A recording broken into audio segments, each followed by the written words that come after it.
Here are some recent examples, right? On 5 January 2023, the European Union, the Corporate Sustainability Reporting Directive came into force in the European Union. And on 1 January 2024, Turkey, the Public Oversight Authority, on 1 January 2024, began implementing a regulation, the Turkish Sustainability Reporting Standard regulation, which I will provide further information on later on. And in the USA, for example, I'm just giving examples here. On 6 March 2024, the Security and Exchanges Commission in the United States, they began implementing a new set of rules related to sustainability reporting as well, and making it mandatory for many companies, and also instructing how these reports what these reports need to be contain, what they must contain. There are also, what is more important is that there are also many new standards upcoming, both in the European Union and in Turkey, in actually all across the world. I can say this. So the number of sustainability reporting standards and regulations will only increase from now on. This is what we think. So actually, let me show you, while we're on this page, let me show you what these regulations look like. Okay. I have links to them. So this is on the screen, you see a delegated regulation. This is 284 pages, colleagues. These are very complicated and difficult texts, I would say. They're not rocket science, but sometimes they're close to rocket science in some terms, right? And this regulation provides all of it has 12 standards attached to it. And these standards, these sustainability reporting standards, include general requirements, general disclosures, and then you have the section on environment, climate change, pollution, water and marine resources, biodiversity and ecosystems, right? It is a very well-structured document, difficult to read, but still very well-structured. And when you go to these sections, for example, let's look at ESRS E1, climate change. Okay, this is the page. You will see I'm going through so many pages because there are so many rules related to these disclosures, but I'm just going to give an example of what these sustainability reporting standards and regulations look like. And basically, they also have different sections on environment, social, and governance. And in all of these standards, they have disclosure requirements. One by one, they explain what kind of information companies have to disclose in their reports and how they're going to do that, and which standards or other regulations they need to take into consideration while doing so. For example, one disclosure requirement we can see here is disclosure requirements related to ECRS 2, IRO 1, description of the processes to identify and assess material climate-related impacts, risks, and opportunities. What this means is that the company which is preparing the report must provide information on how they identified what to report on, what the impacts are, what the risks are, and what the opportunities are related to it. And as you may remember in the example sustainability report that I showed you, these are actually covered in those sustainability reports. I will show you later on. And this is the Turkish standard, right? Turkey has 2 standards basically related to sustainability reporting. And these standards are also difficult standards to follow. This is in Turkish, but it is very similar to the structure of the other one, of the European Union one. But the coverage is a little bit different, right? But they usually use a very similar language. Now,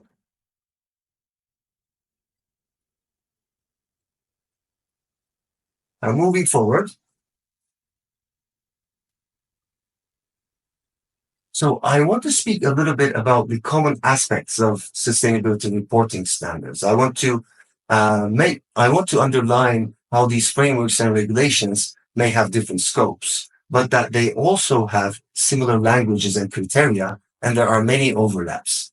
And also the common rule, especially in the EU, is that big companies have to report first.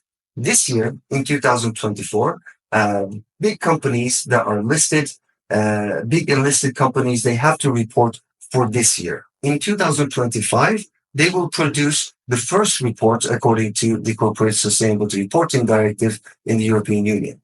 However, even though big companies are going to report this year, SMEs will also be reporting in the coming years, right? So this is only micro SME, only micro enterprises will probably be left out of this reporting, this mandatory reporting. So this is what it looks like.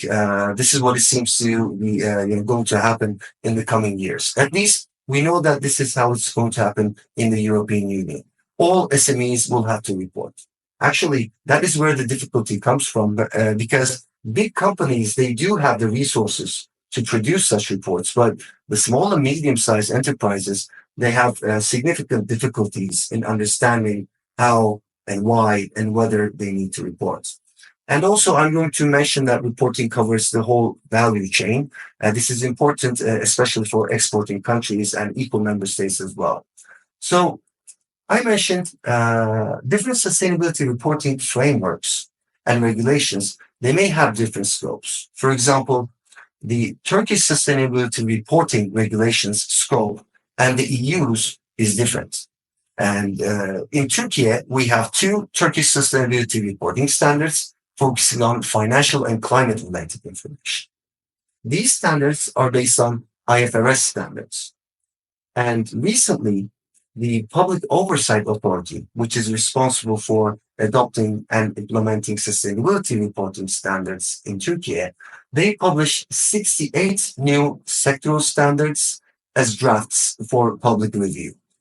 And we don't know when they will enter into force, but this is the scope of the Turkish sustainability reporting regulations at the moment, right now, today. In the following years, I think I would expect Turkey to adopt EU's framework because Turkey and EU, they have a particular relationship, as you know.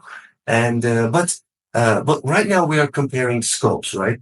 The Corporate Sustainability Reporting Directive in the EU comprises 12 European sustainability reporting standards, and they cover the entirety of the ESG fields, meaning that they also cover social and governance topics. Whereas in the Turkish system, at the moment, the social and governance aspects are not that much focused because the IFRS standards focus mainly on climate related information. So in other words, the European Union's um, uh, corporate sustainability reporting directive is much has a much wider spectrum and therefore it is a much more difficult regulation to comply with. But this is the European Union's regulations. They decided that this is how it's going to be, and this is the regulation. This is the resulting regulation. One important aspect of the European Union's corporate sustainability reporting directive is that they are mostly compliant with IFRS and GRI standards. So what the European Union did was, and I think this is very smart, they took into consideration all other frameworks, internationally used frameworks, the GRI framework, the IFRS framework, and they tried to integrate them into their own regulation, right? So this is, I think, very important. So it is safe to say that the Corporate Sustainability Reporting Directive of the EU is the most comprehensive, globally, is the most comprehensive sustainability reporting regulation there is at the moment. So, but I also mentioned, okay, we have different regulations, different frameworks, right?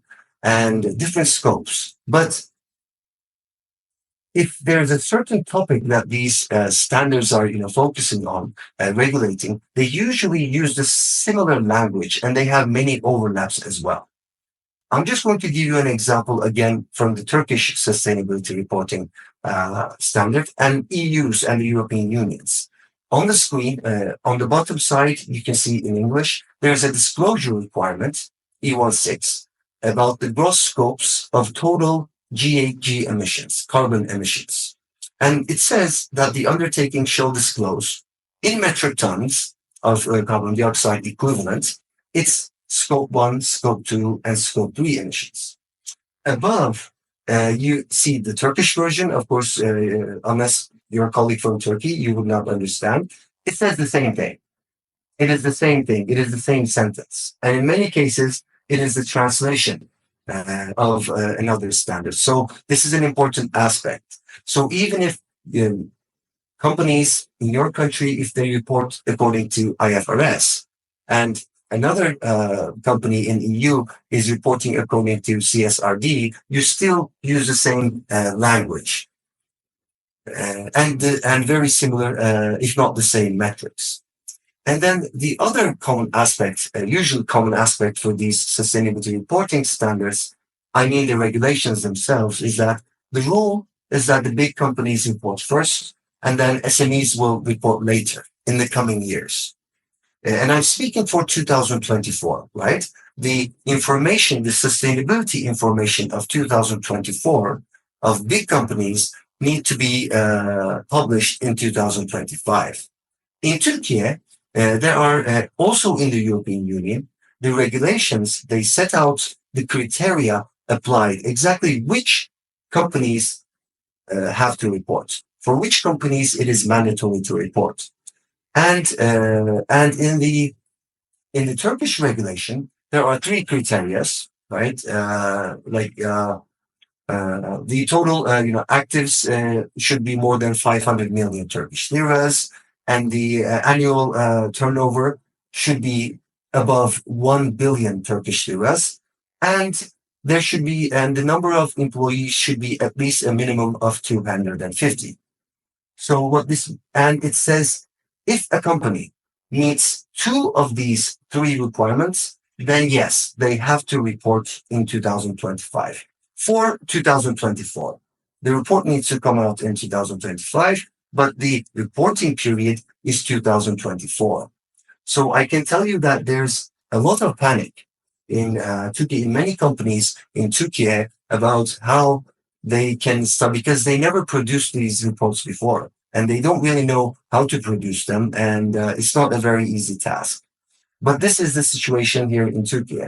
And as for the European Union, the Corporate Sustainability Reporting Directive also makes such a distinctions, and large companies will start reporting this year. And then there's a phase mechanism, and there are definitions in the regulations that point out which size and which type of companies must report in the coming years. But by 2009, all SMEs will be reporting. Just this is very important information. So SMEs, they do not have a very long time to start working on their sustainability reporting. These sustainability reports, preparing these reports is very costly. It's very costly because, well, someone needs to write them, but also you need to gather all that information. You need to establish systems to gather and collect all that information. And that is a very costly process. But this is where the world is right now in terms of sustainability reporting. All exporters in your countries, in Turkey, will face these difficulties and challenges in the coming years. So one other common aspect of the sustainability reporting standards is that the reporting covers the value chain, both upstream and downstream. Now, what does this mean? It means that, for example, a retail company in the European Union, and let's say that this company has to report according to the Corporate Sustainability Reporting Directive, which is implemented in the EU, right? They do not only report about their own performances, they have to also report on the sustainability performance of their suppliers. This supplier could be in Turkey, it could be in Afghanistan, it could be in any other country.